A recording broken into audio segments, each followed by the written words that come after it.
Well, thank you for joining us at the Kitchen Table Shakedown. It's episode number 4, would you believe? Listen, I have to apologise. I've been a little remiss, haven't I, the last couple of weeks? Travelling. I've been travelling.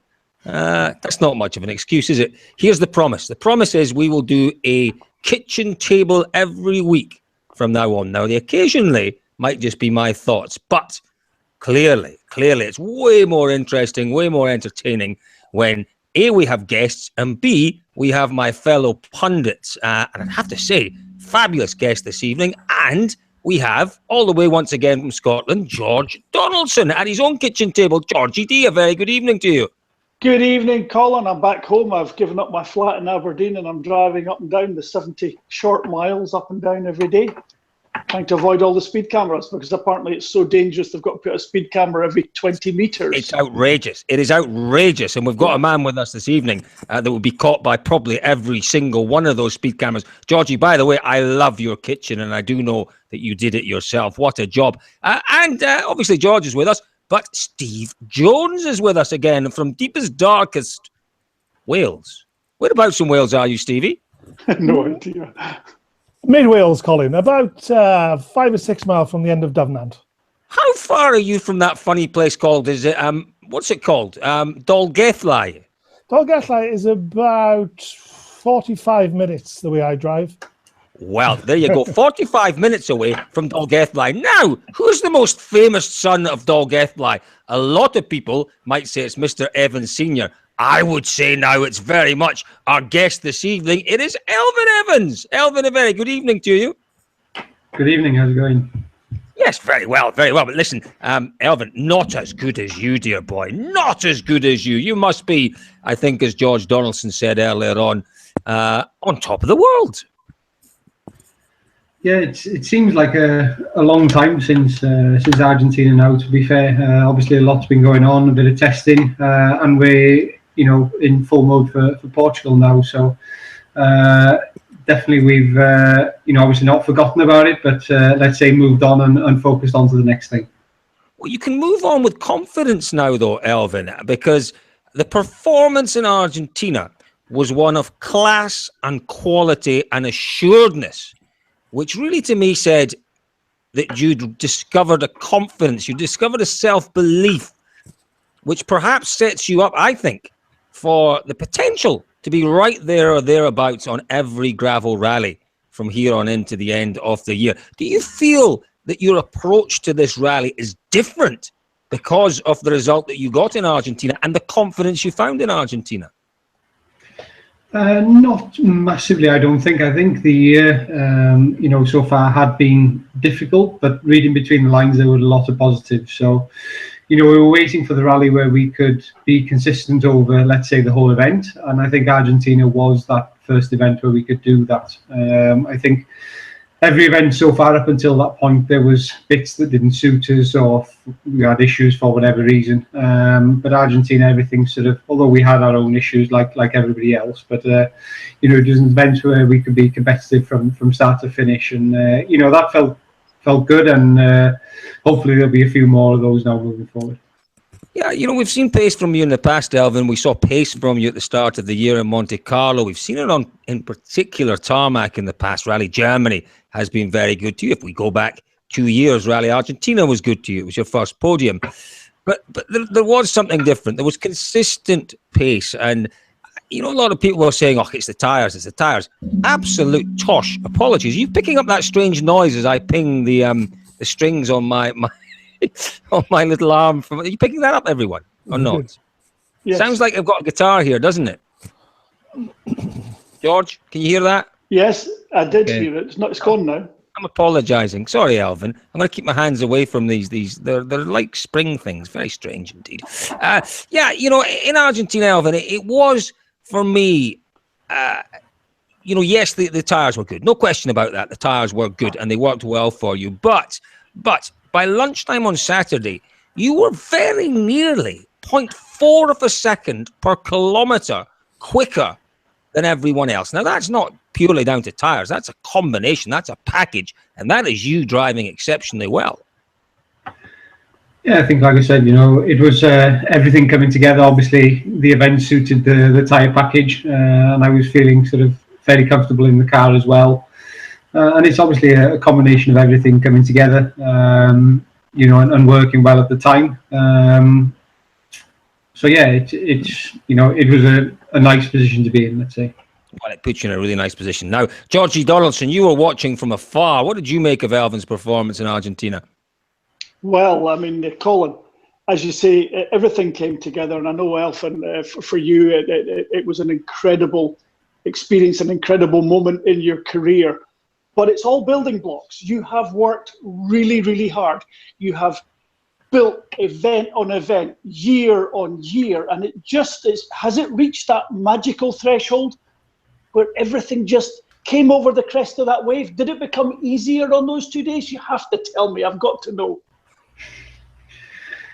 I think, on them, well, right from the start, really, it didn't feel particularly, I was going hard, but it wasn't like I was forcing the issue. And I think that's the most important thing. I think once you start forcing the issue, then you start going actually slower. And I think that was, what was good in Argentina. And that's, I think, where the confidence started to kick in the confidence of what you were doing, rather than confidence maybe to push, beyond the limit, let's say.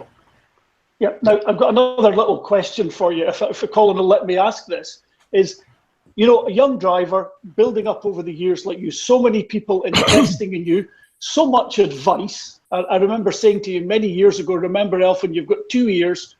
One, to let out all the information in, it's important to filter it, but the other one's to let all the crap out from people like me. They're filled with advice. And Colin, he's laughing. There's plenty of that here, George. In reality, what I'm getting at here is you have had incredible support. We know that. It's the only way to get to the position you're in. And, for every one driver that succeeds, there may be 10 that could, but only one's managed to get the support all the way through. But on the event, Malcolm Wilson, we know, has been a big supporter, a big campaigner, and I'm sure a very, very tough mentor at times. I'm sure he's had harsh words. He's a tough character when he needs to be. But how supportive of you was he on this event to help you push and help you maintain that incredible performance? And you maintained a lovely even strain all the way through. Slight tiff on the last stage. Well, heck, it's going to make you stronger. I hate it. I hate that it happened, but it will make you stronger. And tell us the support you got from the team, right from the top of the team, from Malcolm, and maybe from the guy underneath him as well, your engineer. Yeah, I mean, I had great support, and obviously from the start of the event, when things started working well, I obviously had good support, but really no words really needed to be said. Everybody knew the position we were in, and that was good. But when we were going through the problems on Sunday, the reassuring thing was, it doesn't matter if it all goes wrong, just give it everything you've got, and to have that reassurance.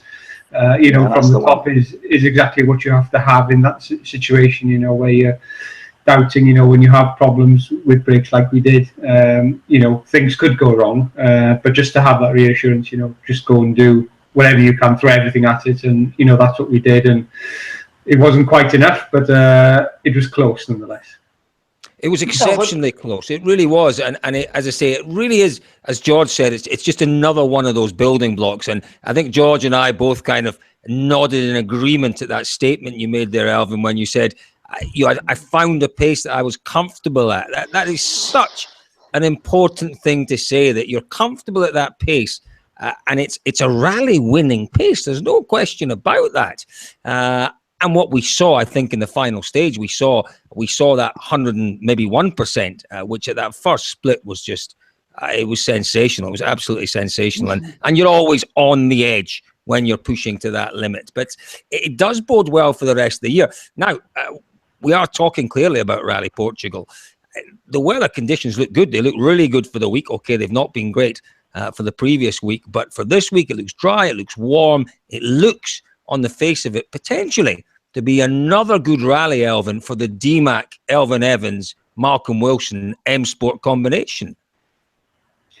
Yeah, it possibly could be. Obviously, it is a different rally to Argentina, although there are a lot of similarities in the surface. I think, it could suit us again.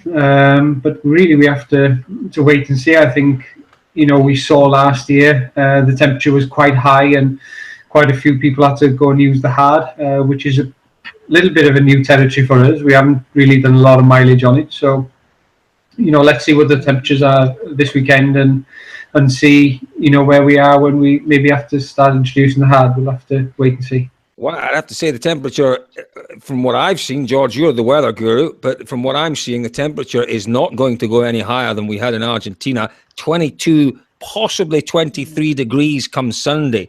That, I think, puts it into decent Dmack territory. But for me, what we have in store this weekend is an absolute fiesta for British rally fans, because I genuinely believe that this is a battle of the Brits this weekend. Steve, you'll remember way back to the 90s. I think it was 98, 99 and 2000. Colin won it twice. Richard won it once. For me this weekend, Elfyn, it is a fight between you and Chris Meek. Now, you might say, how can I discount Neuville? He's flying. How can I ever discount Sebastian Ogier? Well, I'm not. But for me, you two are the favourites this weekend. Chris, because of his road position. You, because you're in the form of your life.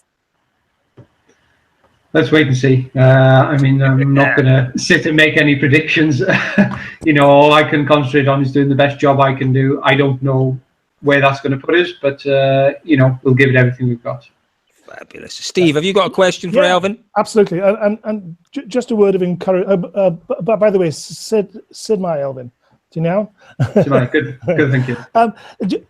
On a bit of good news for Elfyn in terms of Portugal, and George will bear this out as well. I remember 2 years ago, on one of the stop lines on the Friday, looking at a tyre manufacturer competitor to Dmack's. Their guys were there taking temperatures, and it was 31 degrees, I think, at the end of either Marau or Baiao stage on that Friday. So temperatures can get very hot in the afternoon in Portugal this time of year. Specifically, though, Elfyn, I would just like to ask you, what did last year actually mean in terms of the kind of performances that you're now putting in 2017?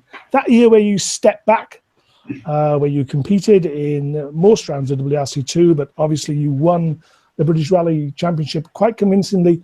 How much of that stepping back from the front row of WRC, did that conversely kind of help you in some ways?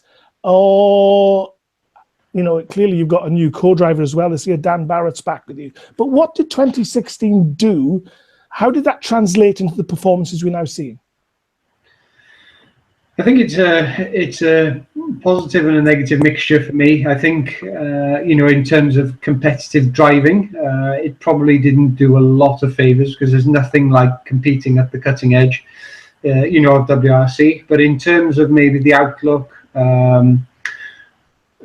learning how to conduct yourself and all the rest of it, then I think maybe it was quite, positive. I don't know whether we needed a full year, but the circumstance was what it was, and we had to make the most of, what we had. And it's not turned out so bad by now. So I think we have to look at it overall as just another step, and look forward. I think you can always weigh up what if it hadn't, you can do that until you're blue in the face, and you can do that about every event every year you go through. But we're here now, and the important thing is that we carry on the performance from Argentina and try and keep it up for the rest of the year now.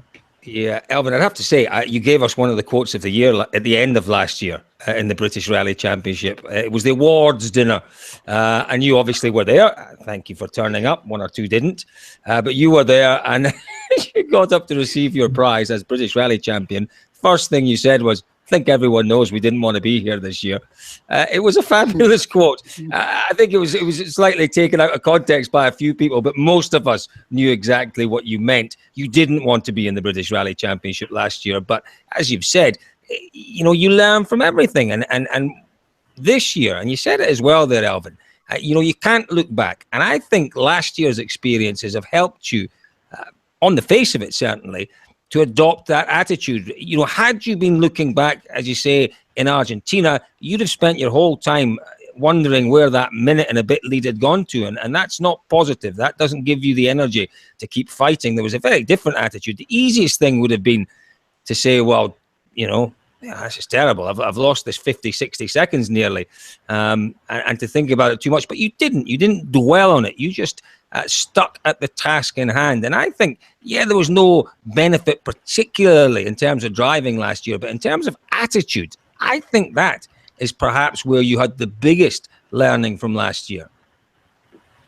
Yeah, possibly, I think, everything, people say it and it's quite cheesy, but, I think, what doesn't kill you makes you stronger type thing, it's... we love cheesiness, Elfyn. You can be as cheesy as you like. You have to learn and move on, and that's what it was. But, I think last year was equally as important in the fact that, it would have been quite easy to throw in the towel. And, I'm obviously very glad now that we didn't, but it would have been very easy to say, oh, I'm not going back to drive the WRC2 car now. I don't want to do that and gone back to work in the dealership, because it genuinely obviously was an option. But, I knew what I wanted out of the sport and what I wanted to do and what I wanted to achieve, and we stuck by that. And obviously there's still a long way to go, but obviously there's an opportunity coming around now, and it's important that we make the most of it and make sure that it was worth the sacrifices of last year. Yeah, great stuff, Elfyn. Boys, one last question for Elfyn before we let him go. We've taken up lots of his time. He's not feeling too well tonight. I'm sure he wants to get to his bed. Georgie? Sorry, Colin, you broke up a little bit there. Oh, just saying one last question before we let Elfyn head off to his bed.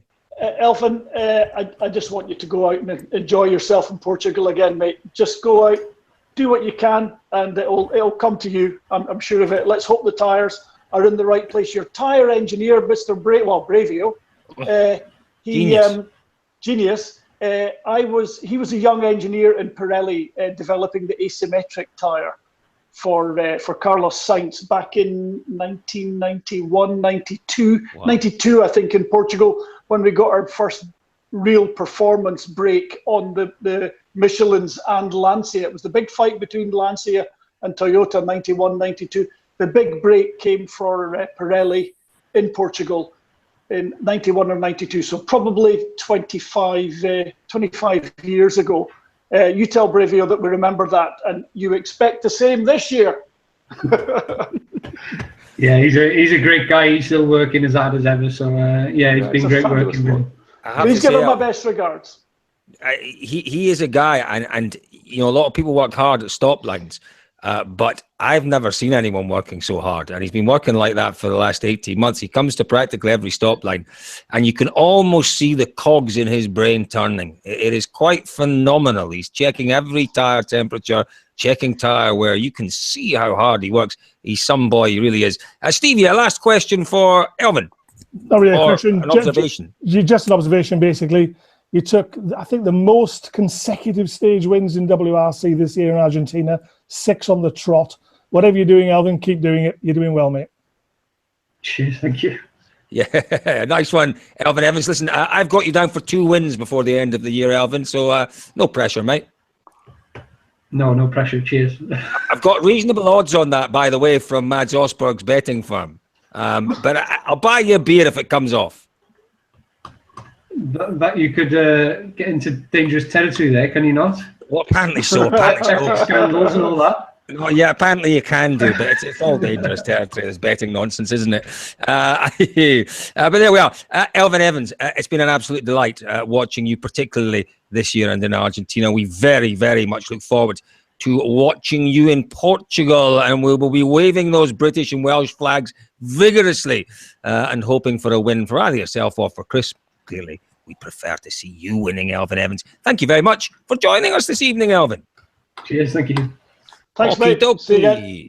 That's our Elfyn Evans, right? I think I've worked out how to get rid of people from sorry, Elfyn. If you press the big red button, it helps. But there we go. I'm going to eject you, Elfyn. You are ejected. There we are. Elfyn is ejected. He's gone. He's gone, boys. He's gone. Listen, Georgie, what a boy. What a boy. He really is looking like a proper contender now in the World Rally Championship.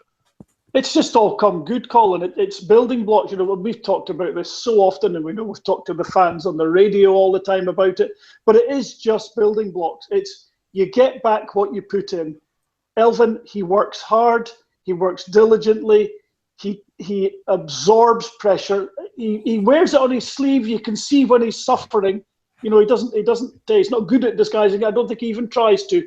He just, what you see is what you're getting.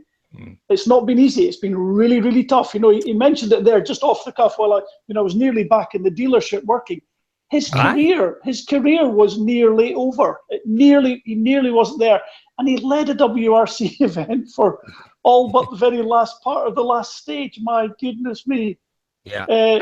Tough. It is tough, George, and he is absolutely there now. But Steve, it will make him stronger.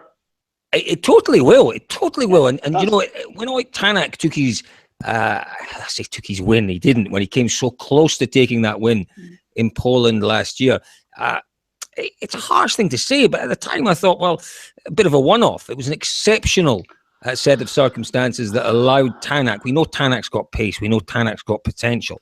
But I really didn't see him following it up too quickly. Okay, he was quick in, he was quick then in Finland. He was quick in GB. But, I still thought he had some way to go. Whereas Evans, I am now looking at him on every tarmac event till the end of the year as a potential winner. Steve, what would that mean? You're a man that's followed Welsh rallying for decades now, and clearly with Gwyndaf being just down the road from you. How much do you think it would mean to Welsh rallying to see Elfyn actually taking a win in the World Rally Championship? It would obviously mean a huge amount. I mean, the big disappointment was last year that Elfyn didn't contest Wales Rally GB, if you recall. Yeah. He didn't drive it. And there was a lot of disappointment within Wales, the fact that he wasn't able to get a drive on that event. So, I mean, I keep going back to what's kind of happened to him, particularly last year. There's a lovely word we have in Welsh. It's a word, and the word is cythrel, and it means that somebody's got the devil in them.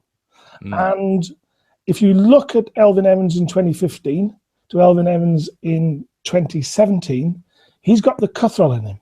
He's driving like a demon, And we saw, didn't we, Colin, back in Monte Carlo on this Saturday, I think it was, when he set 3 fastest times on stages that day. And, his main competitors were not able to live with him.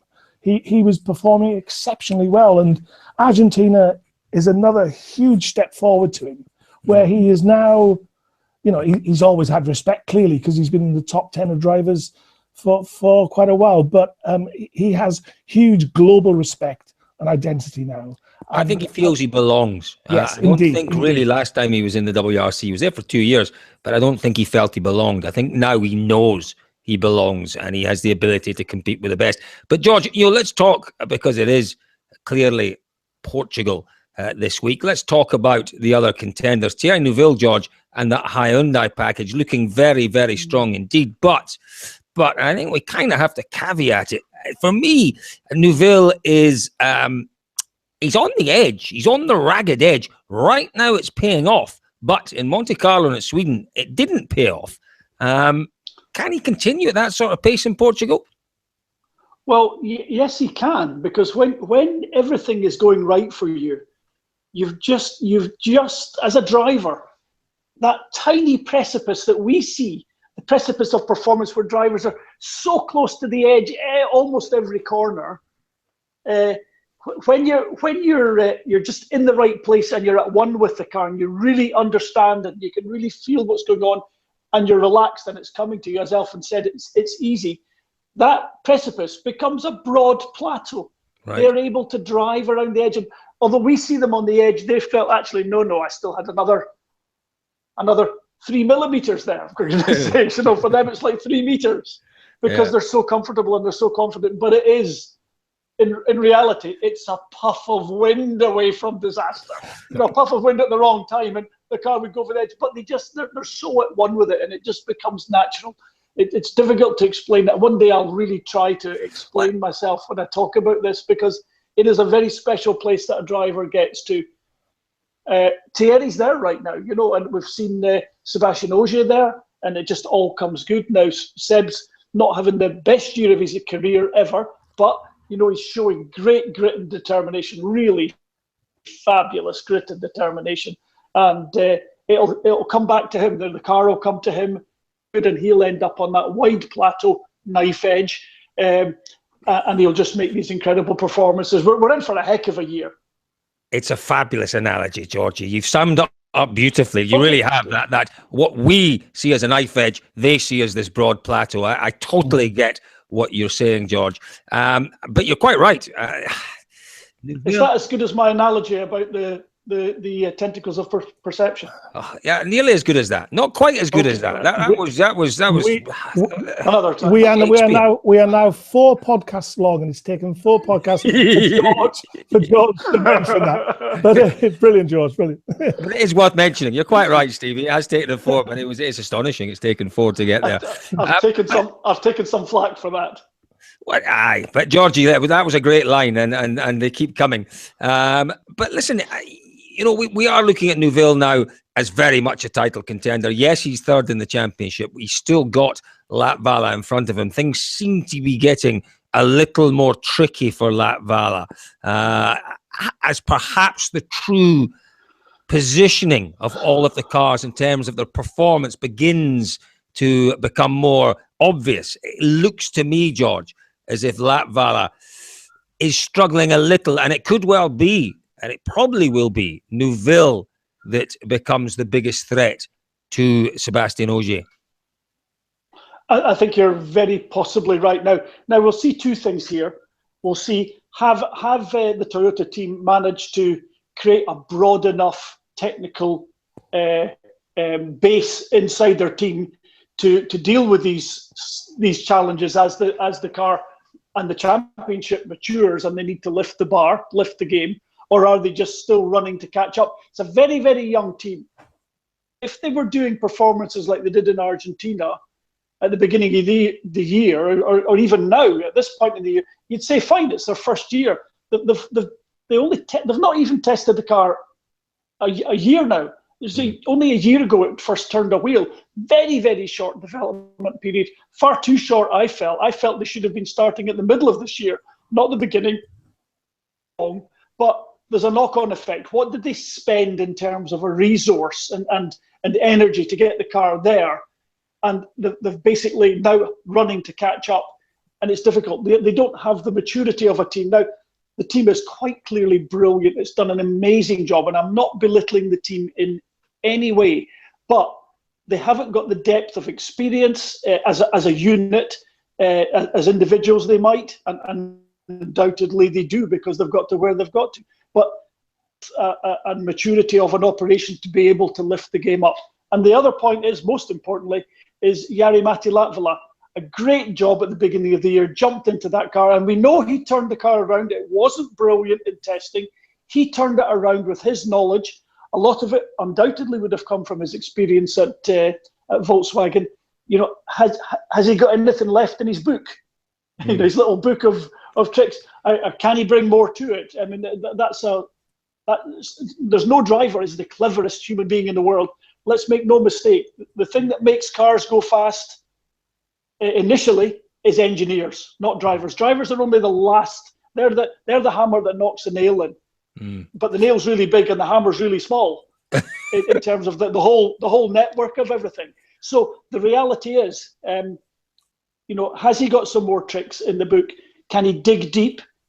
Got a team instruction that says, look, let's keep building this. We've got issues with the car. We're going to work through them. Maybe those changes won't come to the car until much later in the year. Yeah, I agree with not 100%. A lot of stories. Everything you say there, George, I think is absolutely bang on. I do feel that, sadly, that the performance of the Toyota may start to drop back a little bit in relation to the others as we find things leveling out. We're away from these real specialist events. The other cars are developing at quite a rate with the input they're getting. Malcolm Wilson seems to be bringing all 3 cars home in just about every rally. Hyundai, their drivers are getting it together. Citroen are obviously having their problems, but Toyota are 100% reliant right now on Latvala, which is a strange thing. And it's just as well, Steve, that Latvala is having the best start to a year he has ever had. He's never had a start to a year as consistent as this. I'm not even convinced that he's had a run as consistent as this. 5 rallies, 5 good finishes, including a win for Latvala. I'm not convinced, Steve, he's done that before in his career. I'm trying to think. I'm trying to think back when. The most striking thing about Jari-Matti Latvala to me is his demeanour. If you go back 12 months to see the frustration, particularly at stage end interviews when he was fresh out of the stage and he was frustrated and angry with himself.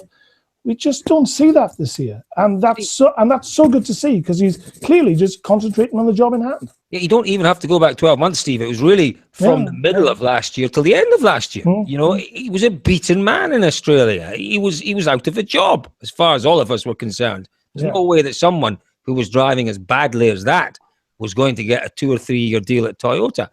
He is a different man this year, as you rightly say. The demeanour is completely different. But for me, we are talking now about the championship starting to get interesting, and I think Neuville is very much the man that will put the pressure on Ogier. But let's talk a little about Sébastien Ogier. He was clearly not happy with an awful lot of things in Argentina. But we keep saying this. He knows how to put things right. And M Sport will put everything that they have into getting that car the way that Ogier wants it. Now, you'd imagine that Ogier leaving Argentina had every right to be upset, annoyed, maybe even a little bit depressed. But I can tell you, I saw him at the airport on Sunday evening, and he was there with Mr. Wilson and Mr. Wilson Jr., with Matthew Wilson. And I was astonished by how positive they all were. I thought, oh, goodness me. The end of the rally, he was really pissed off. But he ain't pissed off. And the reason he wasn't pissed off leaving Argentina, apologies for that, the use of that word. That's awfully lax of me, isn't it, boys? But you know what I mean? The reason he wasn't, I believe, George, is because he knows that he will get that car right. And while he's having difficult times, he's still scoring points and he's still leading the championship. It's a massive thing, a massive comfort. And of course, we know in the heat of the moment, and we're so lucky to be allowed to interview them at the end of stages before they can prepare themselves. It's quite a unique thing in our sport. The driver's going to be disappointed and he might wear it on his sleeve. But he goes back to his team, he does his debrief. Malcolm tells him what's on its way. We're fixing this, we're solving that, we're changing this. We're going to adapt that. We're going to make it exactly how you want it. That'll compromise for 3 events. We'll have that on X event. That's what he needs to know. And at the moment, as you said, his performances, he's dug deep, Colin. He's dug deep. And, he had those incredible span of years where he was doing basically a Sebastian Loeb. And he's still managing to do it even with a pup of a car. Sebastian Loeb never had that, had this thrown at him. That's harsh, George. That's harsh. Clearly not a pup of a car, because it very nearly won Rally Argentina. No, I didn't mean it like that. But it's not giving him what he needs and what he wants. It's just a circumstance. It gives brand new cars this year for everyone. So I didn't mean it like that. But basically, what I'm saying is Sebastian Loeb stayed on that plateau of performance. He was never anything except the fastest driver. Now, Seb Ogier has not had that opportunity. He's not stayed in his consistent car in a team built around him. He's moved to a new team, and it is being built around him in exactly the same way, I'm quite sure. Because I'm sure Malcolm would like to keep him past this year. Very much the case. But Seb Ogier is dealing with that with incredible aplomb. As you say, leaving Argentina a few hours after the finish of the rally, and the guy's, I'm on it here. He's actually beating his mentor. His mentor originally was Seb Loeb. That was his target. Now he's doing something Seb Loeb never managed to do. Never got the opportunity in a way. Well, he did. Loeb did have the opportunity. Loeb could have gone to M Sport at one point in his career. He could have gone to... Where else was the opportunity? There was another opportunity. I can't remember what it was. Subaru. He was offered a job at Subaru. Someone at Subaru offered him a job, Georgie Donaldson. But listen, here's the thing. I did a little podcast with the boys at Autosport magazine, and Ed Straw, who is he's a motorsport man to the core, and the point he made was that he really still fancies Ogier for the championship, as, to be honest, we all around the table did. But he said his philosophy and the way he looks at things is that championships are won on the off days. You know, when you're having off days, when you're having bad days, and you can still That's the score point. points, Yep. that's when you win championships. And you'd have to say, you know, the bad days for Chris Meek have been awful. The bad days for Thierry Neuville have been awful. We haven't seen any bad days for Latvala yet. But the bad days for Ogier, and these are as bad as they're going to get for Ogier, haven't been that bad at all. He's kept scoring points. Yep, properly as well. And no, it's absolutely the case. It's a great point that the championship winners are basically created on the bad days, or cemented on the bad days. And that's my point. Is Seb's doing it in spades? I think he's doing a great job. And the one thing about Seb as well, one thing that we tend to forget, that these are brand new cars and development is ongoing as they're competing. You know, and I'm absolutely certain that, you know, given the role that Sébastien Ogier played in developing that 4 times winning Polo, World Championship winning Polo, you know, he was the guy who developed that car. He was the guy who tested it throughout 2012, was it?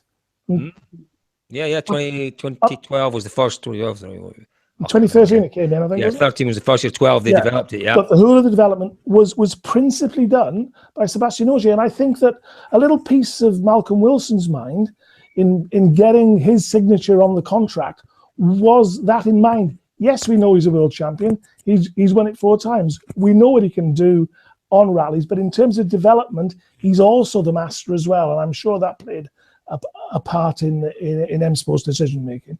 Well, he's still very much my favourite for the championship. You know, there are quite a few things that might still make the championship interesting. You know, we're only looking at round 5 in Portugal. The Dmack situation, I think, makes things very, very interesting because it makes the M Sport team strong. When you have a strong team and a strong team leader, they're very difficult to beat. It's like cycling, isn't it? You know, you can't be individually brilliant and win big cycling events. You've got to have a strong team around you to allow you to bully, to cajole, to, if you like, to batter and beat down the opposition. M Sport looks strong, and with Dmack looking so strong as well, they've got an extra little iron in the fire there. But you got to say that Neuville has potentially a very strong team as well. Latvala has the weakest team behind them. There's no question about that. But that could change if, and I don't think it's absolutely impossible. If Mikkelsen, for example, were to end up or were to go to Toyota in the next few rallies, that would totally change the whole, I think, championship and the way that we look at the championship. But George, I'm still 100% committed to my pre-season gamble, which was Sébastien Ogier. What about you?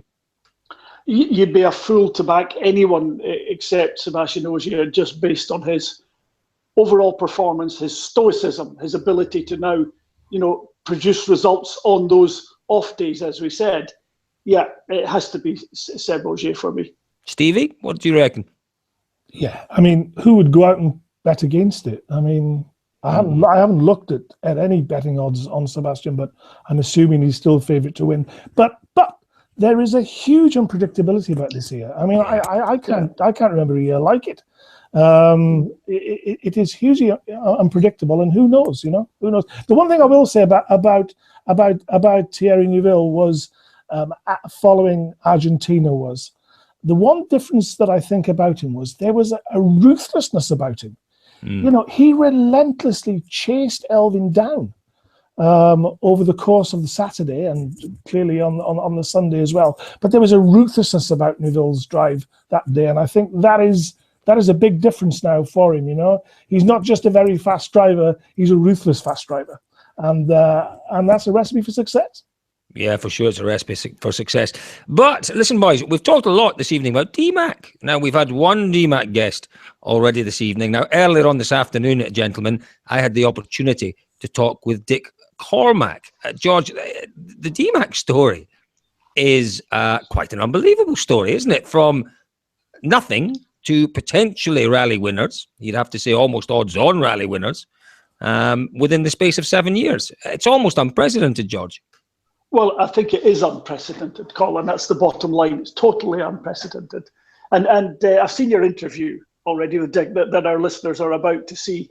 And it's very candid. You made quite a few very, very pointed comments, none of which were countered by Dick, and all strength to him for just actually saying, well, stuff it. Everyone knows that's what we did, so that's fine. And you'll see what I'm talking about when you watch his interview. It is very, very interesting. But the bottom line is, it's a bit like the three of us and a couple of our listeners that happen to know a little bit about rocketry. Let's go to Mars. Let's go next week to Mars, and we'll build it in my garage. I've got a drill out there and a vice, and I've even got a wee MIG welder. Let's build that spaceship, because he's up against Pirelli. Pirelli employ in the development centre in Turin. Or is it Milan or Turin? Turin, I mean. They employ 500 chemists just to look at rubber compounds. And then they've probably got another 500 structural engineers figuring out the dynamics of the tyre. The tyre is the most complex thing on any car right now. Everything else is, relatively speaking, easy compared to the tyre. The tyre is fabulous. And the poor thing is totally underestimated. I feel for Pirelli, I feel for Michelin, I feel for Dmack, maybe not so much Dmack because they're getting the kudos somehow, but the other guys, they make these huge investments and incredible technology. They never get any kudos, and it is the best thing on the car by far. I mean, why do you think these World Rally cars are faster than Group B cars with 200 horsepower less? Okay, the suspension's moved forward, the car dynamics have changed, the engines are more drivable. The drivers aren't faster. They're as fast as ever. I'll refute anybody saying those other drivers weren't quick. And most of them are still alive to refute that point for themselves as well. But the tyres are the big thing. So, yeah, it's amazing. How they've managed to do it, I don't know. But they do have that fabulous engineer. Obviously, Dick is nobody's fool. He knew what he wanted. And I think they borrowed a lot of technology. It's a marketplace. You can buy what you need. You'll copy it, whatever you think you do. But to have brought Brevio in, and Brevio's years of experience, but he's only one guy, I mean, Pirelli have 500 Brevios in the chemistry department. They have another 500 Brevios in the technical department. How has he managed to do it? Well, he's a remarkable man with remarkable abilities, without a doubt, and it's just all come together. Good on them. Yeah, good on them. Good on them. I am looking forward to our next, obviously our next kitchen table. We'll just do it next week. We'll be on Mars because it's comparable. If Dick can do it, we can. We can go to Mars. It's bizarre, fabulous. Well done, guys. If I could say, I mean, Dick's a very cool customer as well. Whilst Elfyn was up against it in Argentina, Dick was on the Pirelli International Rally at Carlisle, and he was there clearly supporting quite a bevy of drivers who were on Dmax that weekend, not least Frederick Orlean, who eventually won the event. But he was very relaxed and not at all flapping at all, and it was good to see him there. Yeah. That engineer that George keeps referring to, he is a fabulous bloke. I've written his name down. I've got it on a wee bit of paper here, George. It's Fiore Brevio. A lovely guy. A lovely guy. And you can tell when you see him. Just watch him. If anyone is at a stage end at all this year, just you watch Fiore and you will see the way he works. It's astonishing. But listen, if they do take a win, boys, just very briefly, because we're running out of time here. But if they do take a win, what would it compare with? What would it compare with? I think it's such a giant killing act. Is there anything in motorsport that we can compare it with? George, you've quite eloquently once again given us the comparison with Pirelli, with Michelin and Dmack. Yeah. It really is David and Goliath. But in terms of the giant killing act, what can we compare it with in motorsport? I'm not sure it really bears any comparison, because it's a remarkable technology. It is not just a bit of rubber and some canvas inside it. It's a phenomenal dynamic device that is it's a passive device, but it behaves almost actively. It's an incredible device at time. It's worth a thesis at university just to understand how the damn things can do what they do. I think that maybe BF Goodrich, when it was still an American brand, might have won the Press On Regardless rally back in the 70s, or probably in the 70s or 80s. Maybe I could be wrong on that. I do remember them doing quite well. I also remember John Buffum occasionally ran on maybe Michelin's or Pirelli's when he was meant to be on BF Goodrich, just with a bit of paint on the tire to say something else. You could maybe ask Dick that. Maybe he's actually running Pirelli's and they're just branded as Dmax. I was told. I'm sure. I jest, of course, but it's a remarkable thing. Anyway, we're doing our next week's broadcast from Mars, and we'll tell you about the tires from Portugal. Obviously, Steve, can you think? Well, George plots a passage to Mars. Can you think of anything that would be comparable in motorsport, even outside of motorsport? I asked, how can I put this, an insider in rallying about when there was certainly in terms of tyres and victories. And I said, was it Goodrich?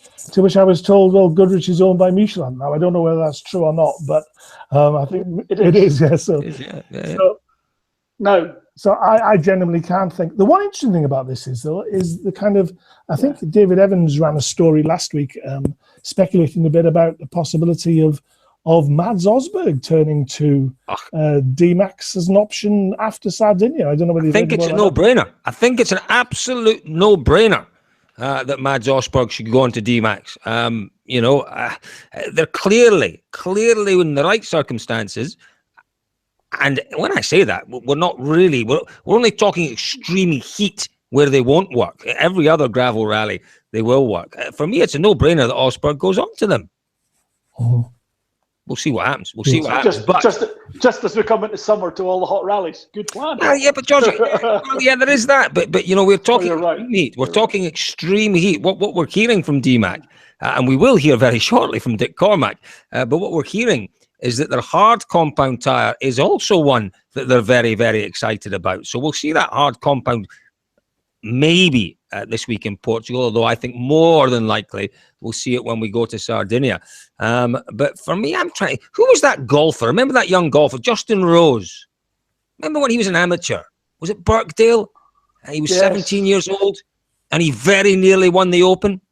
I think we can kind of compare it to that sort of achievement, can't we? It's just almost unbelievable. It really is. Basically, Brevio is Pirelli's. Is Dmax. Werner von Braun, as he would have been to NASA. He's the Rocketeer, isn't he? He's the man with the knowledge. He's obviously brought it in. Dmack have given him the platform and the technology to translate his ideas into workable tyres. And they've done it in aces, in spades. They've done a great job. Well, they have done it in absolute spades. He's been there 18 months, Brevio. Yeah, 18 months. Remarkable what he's done. Boys, thank you very much for joining me again this evening. And apologies, boys, for keeping you waiting for a couple of weeks. Very remiss of me, isn't it? It is. And I just think you were on your jollies, Colin, weren't you? Never. Where have you been? Never, George. Never on my jollies. It's always hard work. It really is. But George, thank you very much for joining us this evening. I will speak to you, obviously, from Mars next week. Absolutely, Mars is. I'm not quite sure whereabout in Mars we are, and my garage is a bit full actually. I'll empty some stuff out tonight. Ready, Steve? You bring the kit up, will you? I will. Well, I don't know if you got some old tin line around or something. George and Steve obviously planning their way to Mars. I'll bring the kettle, boys, because that's about all I can do is make the tea. But George, Steve, Jones, thank you very much indeed, gentlemen.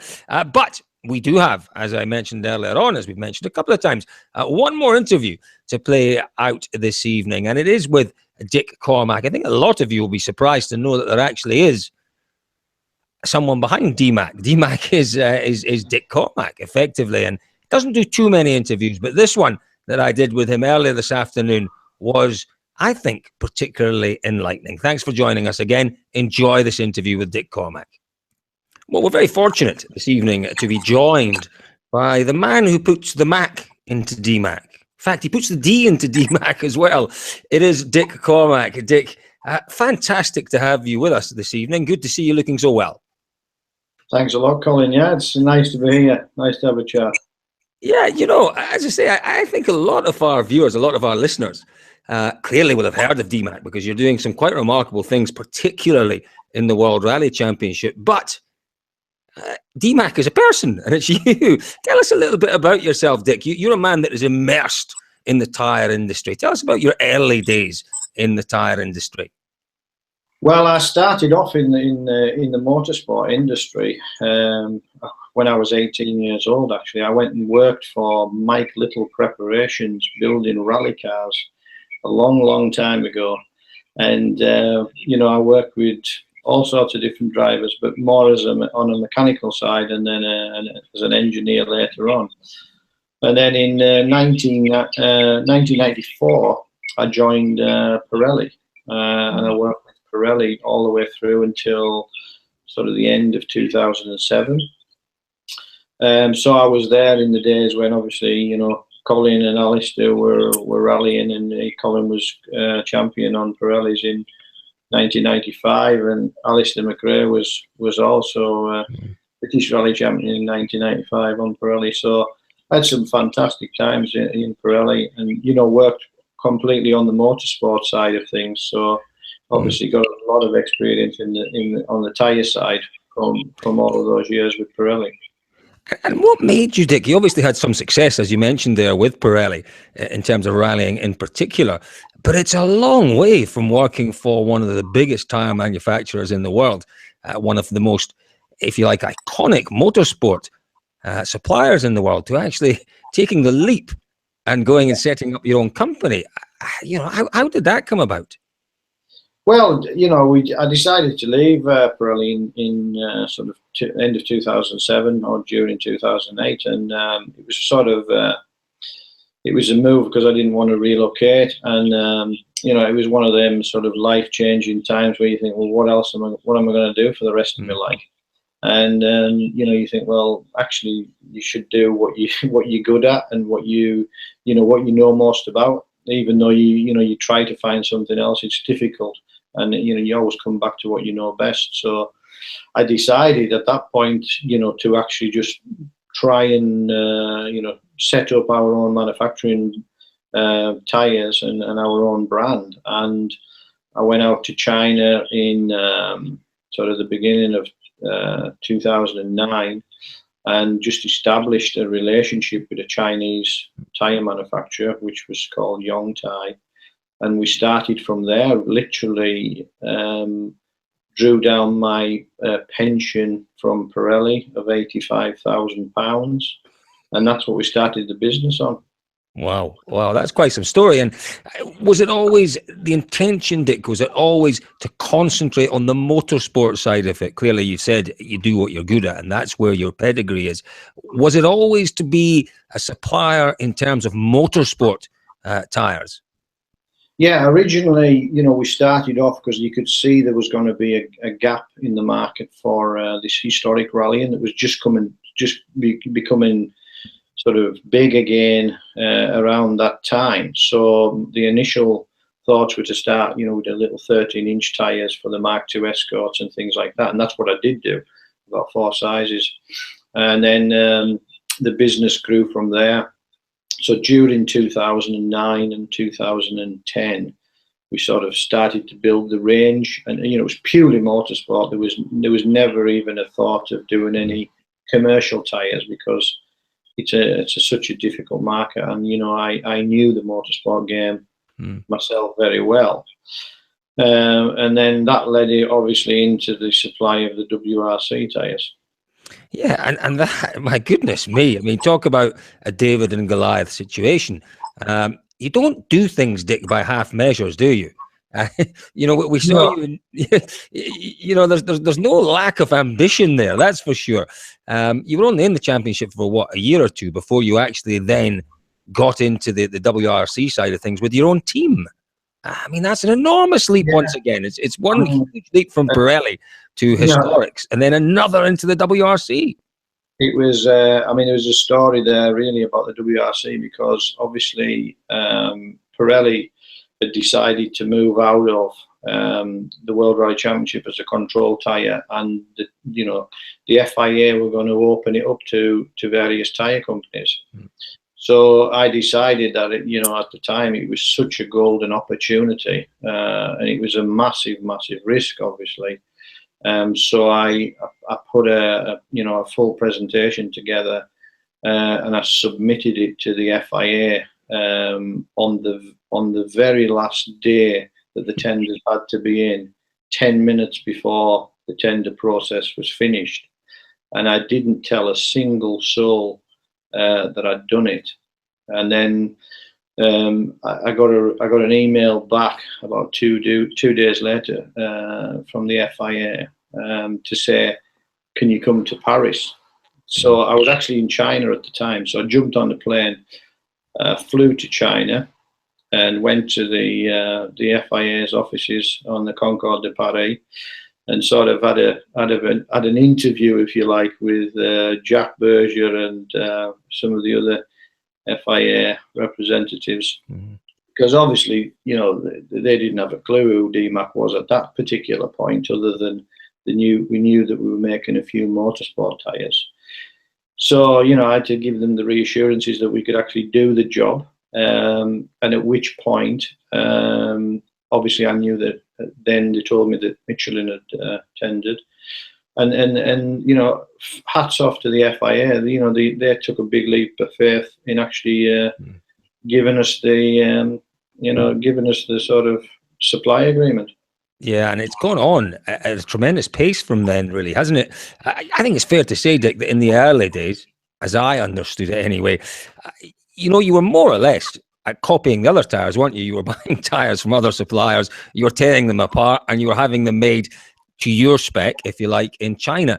But my goodness me, the success that we've seen over the past, well, I suppose it's a year, isn't it? It's been a long time in the coming, but the real success in the last year has been down to the fact that you've now started developing 100% your own tyres with this genius that you've brought in from Pirelli, Fiore. I've never seen a man working so hard, I'd have to say, at stage ends. The guy's brain, you can see him working with every car that comes in. He's looking at the tyres, he's working things out. You can almost see the cogs turning. That was quite some step, wasn't it, to take Fiore on and to give him, if you like, the remit to make his own 100% Dmack tyre.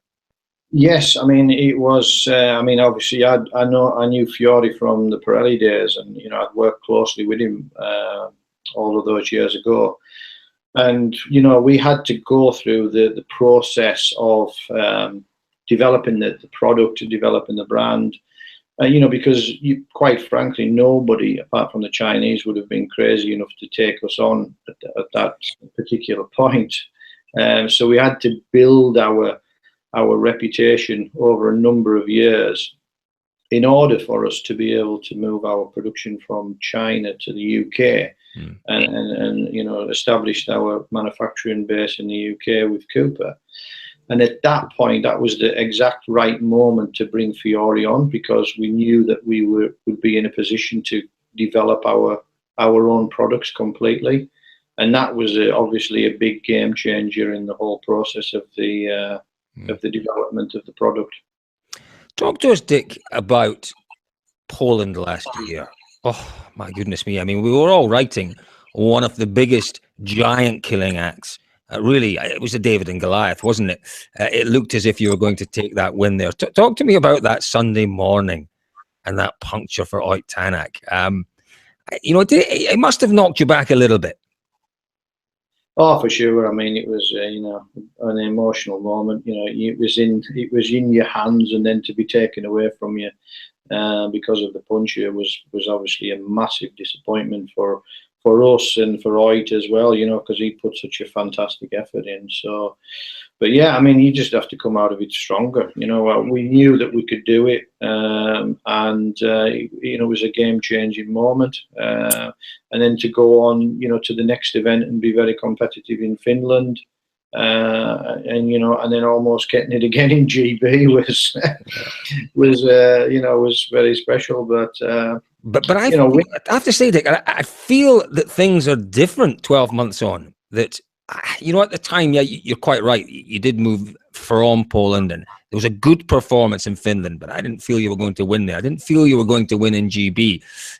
But I have to say, after the performance a couple of weeks ago in Argentina, your boy and your tyres are going to be favourite practically on every tarmac, sorry, not tarmac, on every gravel event now till the end of the year.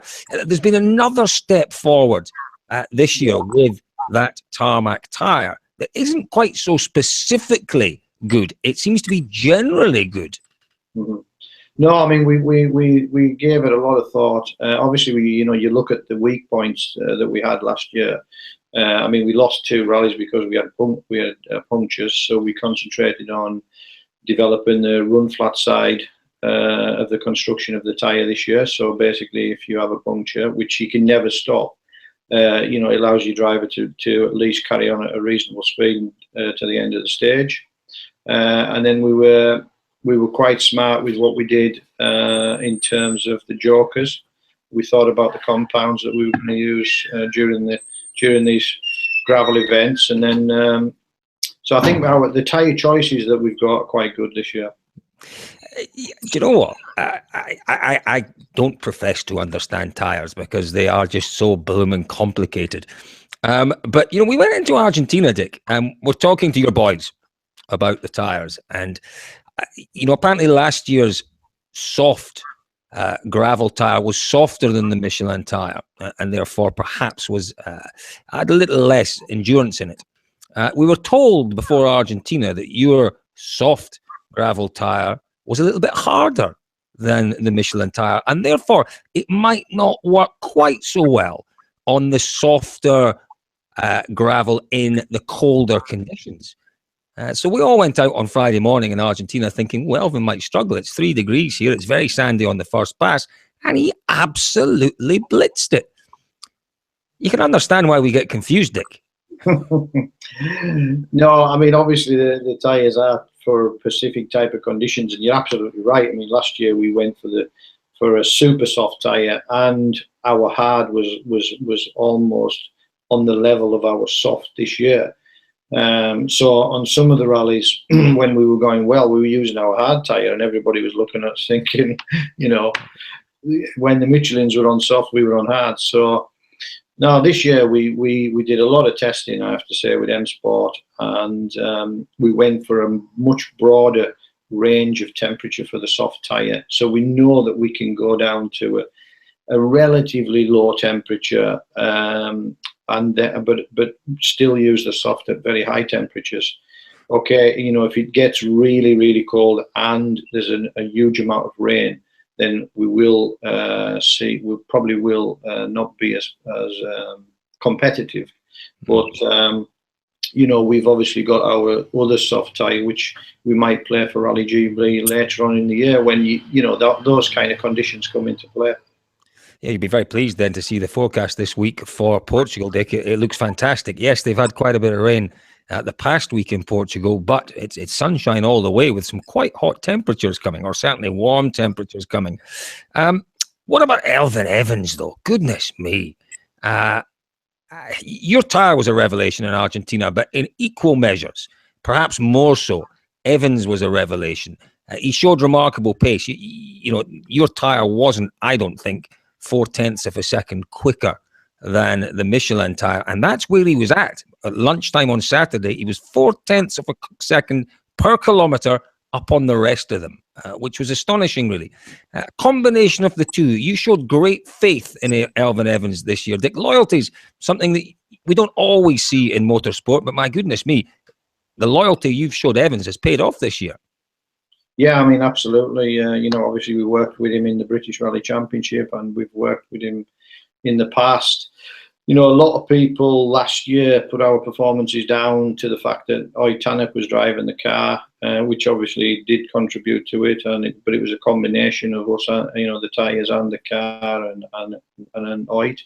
So there's quite a lot of people, a bit sort of skeptical going into this year, thinking, to choose Elfyn, but we had complete and utter faith in him. I mean, Malcolm,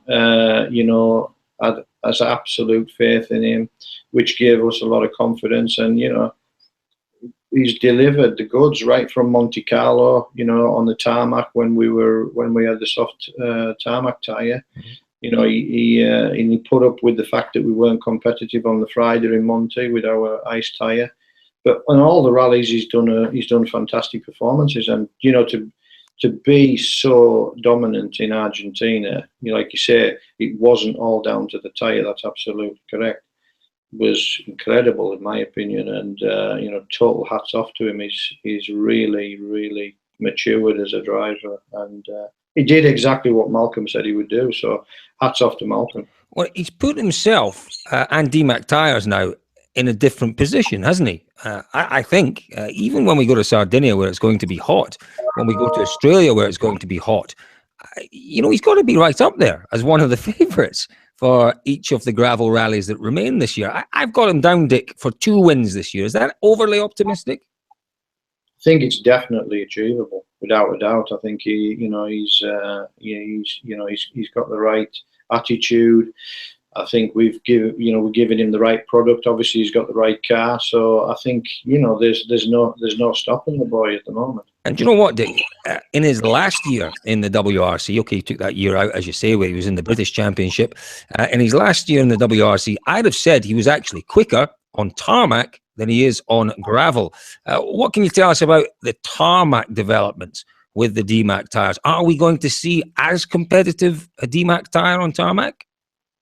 We're certainly working to that, Colin. I mean, our aim is to be with the manufacturer, and obviously to be with the manufacturer, you have to supply the product which are kind of a single surface. So we've done a huge amount of work on the Sweden tyre. We've done a lot of work on the tarmac tyre.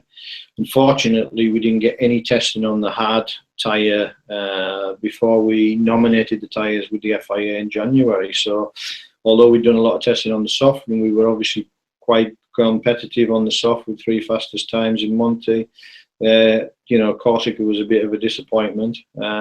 Although we have got new tyres to play as jokers, but we're not going to play them just yet. So that's our aim. And until you get to the competition field, sometimes you do all the testing you can, but once you actually, it's the stage times that count at the end of the day. Yeah, it has to be. And we're seeing some quite remarkable stage times. What was it? 7 stage wins in a row, I think it was, for Elfyn in Argentina. Dick, you've kind of answered my next question. My next question, you're following the meteoric rise of Dmack Tyres. The next question was, what is the next goal? Clearly, you want to win a rally, but you've kind of said the next goal is to become a supplier to one of the manufacturers. What are we looking at in terms of time frame here? Next year, the year after? Certainly, our aim would be to try to do something for 2018, but obviously, it's all dependent on who we're talking to at the moment. But I think by at least 2019, we will definitely be ready for that with a full package.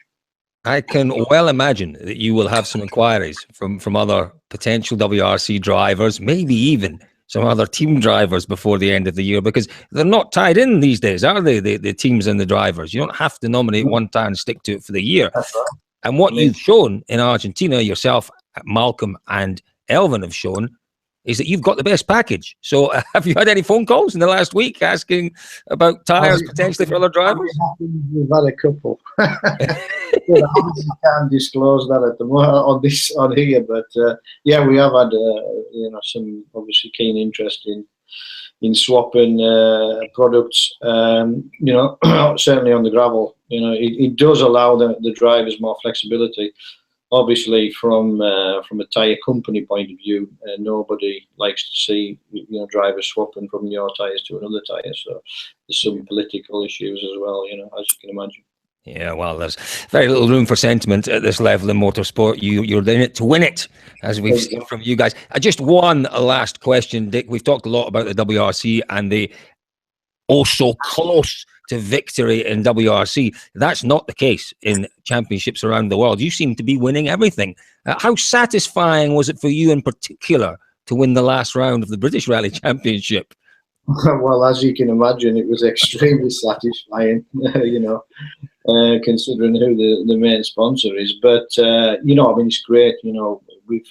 We're now dominating quite a lot of local championships in Europe, and it's great for the product, and it gives the drivers a really good product, and also gives them some value as well. So it's fantastic, to be honest. We couldn't have asked for more. Yeah, well, Dick, listen, thank you very much. I know how busy you are. It's been wonderful having you along on Kitchen Table Shakedown. Fantastic to meet the Dick Cormack behind the Dmack brand. Dick, a total pleasure talking to you as always. Thank you very much for your time. Okay, thanks, Colin.